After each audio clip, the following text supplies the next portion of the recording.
And onward to tutorial number 26. This boot camp, we're going to talk about resolution of a hit on an AFV. I've changed up the outline of this series of boot camps on the two-hit process. I was going to cover all the target types, including firing at infantry and guns, in one big video, but I've decided to break it up into some shorter videos.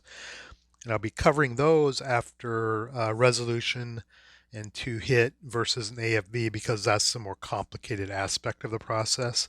If you can figure out and grok how to do that versus an AFV, figuring out how to do the two hit and resolution versus infantry or a gun, stationary infantry, or even moving infantry is fairly straightforward if you've got vehicles down. So let's jump into the resolution process once you secured a hit on a AFV, specifically an armored vehicle. This will not cover soft targets such as trucks and jeeps and that sort of thing. Here's the setup. If you remember from tutorial number 25, we have a American 57L over here in the woods, manned by a crew, and a Stug IIIG. For this example, is stationary. We'll get into moving targets down the road. It's a stationary Stug in the field here, and the American took a shot and secured a hit in tutorial 25. Okay, once you've hit it, then what do you do? That's what this video is going to be about. So let me pop up this flowchart, which is similar to the flowchart I had in part 25, tutorial 25, shows you what to do once you've secured a hit versus an AFV and the kill mechanics associated with that. So let's run through these 7 bullets / checklist here. Was a hit secured? If yes, then continue on in this flowchart. If no, you're either done unless you maintain rate of fire, or if you choose to do possibly intensive fire, if your gun is still capable of doing that. Okay, once a hit is secured, you have to determine a hit location, both from a facing point of view and from a upper structure or lower structure point of view. So a hit is always going to happen on either the front, the side, or the rear from an aspect point of view, and it's always going to hit either the turret or the hull. The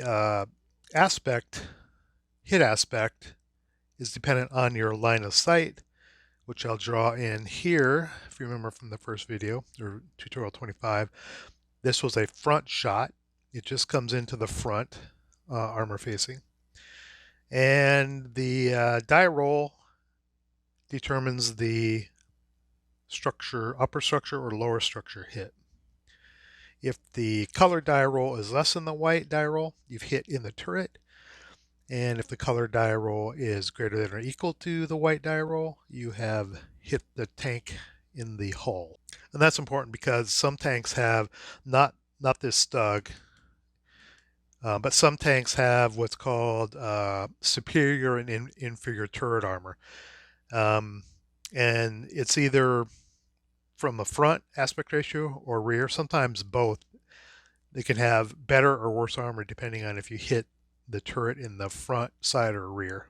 Then after you've determined where the hit location is, you can determine the armor factor, and that's taken straight off the counter.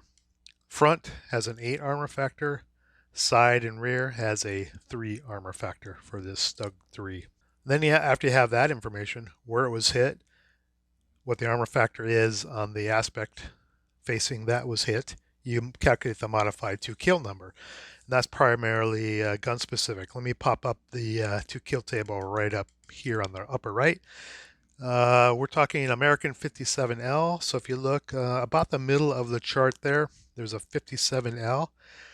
And you go to the row where it's right below, it says basic to kill number. The upper part of that chart is all gun calibers, all the gun calibers in the game. Most of the time you're using the black ones. Occasionally there will be nationalities that have a kill number slightly different than other nationalities. For example, if you look at this 76LL, it's colored and it says Russian Japanese, but the normal 76LL is several columns above it. and the difference in basic to kill number is a 7. So we're using this black 57 now. I don't think there's any colored version of it. No. And the basic to kill number is a 15. After we have the basic to kill number, we calculate the modified to kill number. That's basically the basic kill number plus any modifiers. And in this case, to calculate the modified to kill number, there's only four modifiers, as you see here. Cases A through D. Rear target facing, aerial, critical hit, which is a big one.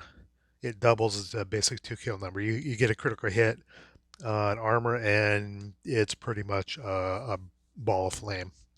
And range, if you're close up, you get, or further away, you get a modifier.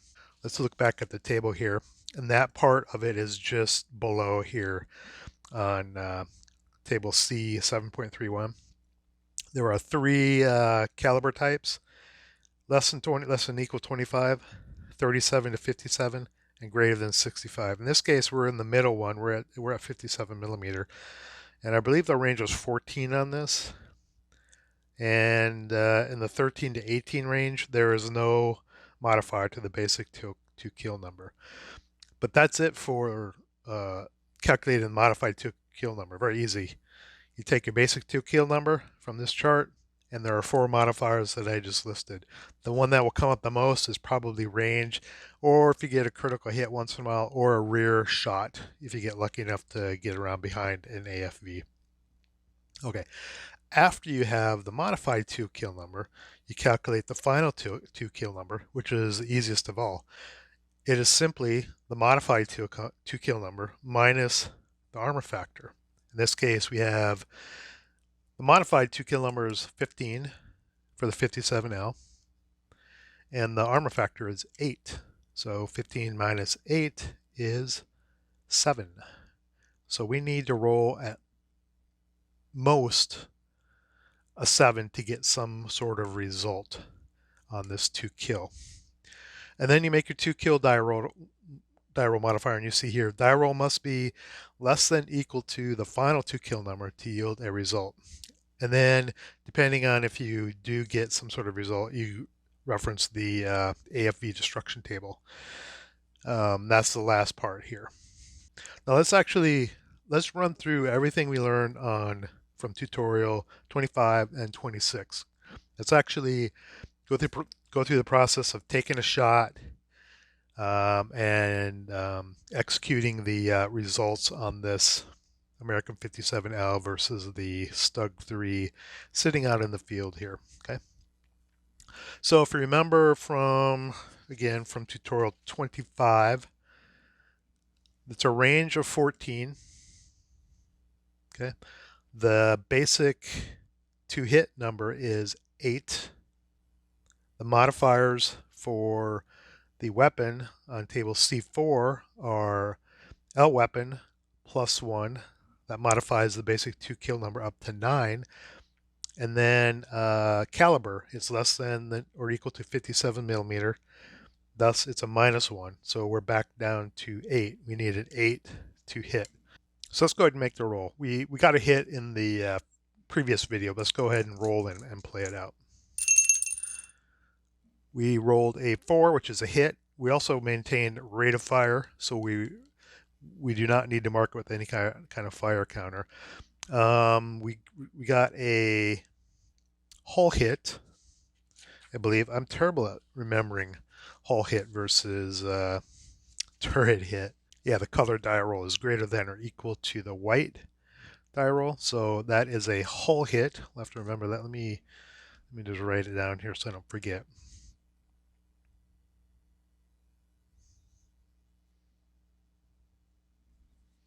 And since I did that real quick, I'm going to sketch in the covered arcs of these things. I didn't really talk about covered arc, but that's kind of important. Let me sketch those in, and we'll come right back.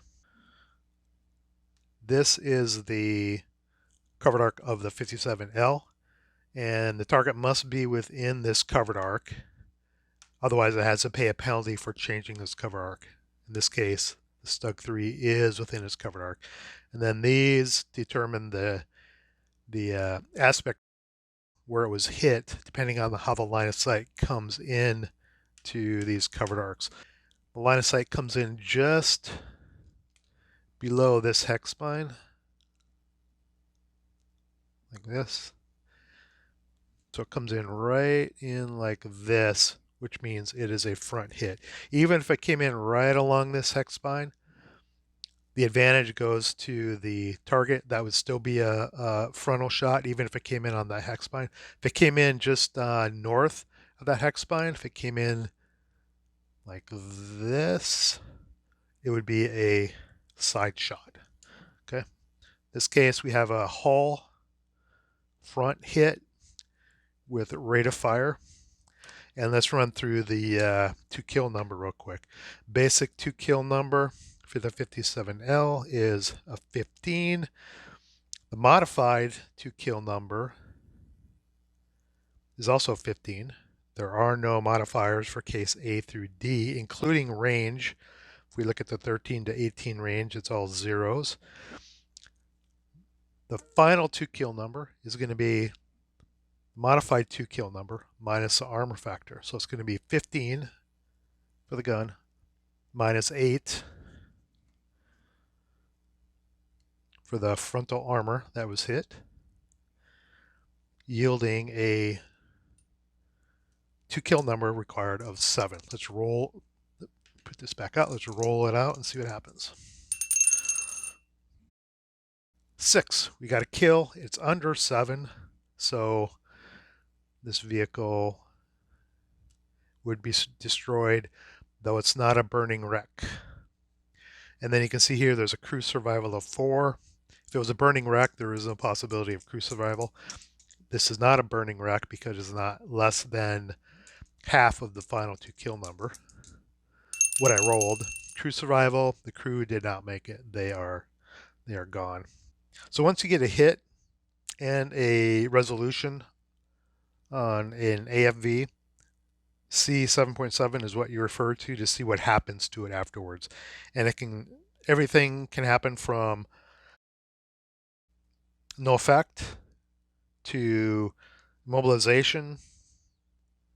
Basically, the AFV can't move the rest of the game, can't be repaired, it literally cannot move. It can still be fired, it just cannot expend movement points to move to a different hex. It can rotate its turret, it can still fire and all that. Shock, stun, eliminated, and turns into a burning wreck. And there's actually a result for possible shock where the crew has to take a task check, and if they fail, the AFV is marked with a stun counter. The most difficult part of the resolution versus an AFV is table C 7.7. Interpreting those results depending on whether you got a hull hit, a turret hit, and what type of ammo you may have used or weapon, and the final die roll versus your final to kill number that you need to kill it. Basically, if you roll less than the to kill number, it's toast. If you roll equal to, it's either immobilized or shock. If you roll 1 greater than, it's possibly shocked or immobilized, depending on if you use HE or not. Okay, that's it for resolution versus an AFV. Like I said, this is the most difficult part of resolution as opposed to infantry and or guns, if you're firing infantry or guns. But to understand that better in the next video, I'm already at tutorial 27. Wow. We'll go over, we'll do nothing but talk about target types. Vehicle target type, which is the easiest, which is what we used here. Infantry target type and area target type. So until then, have a good day.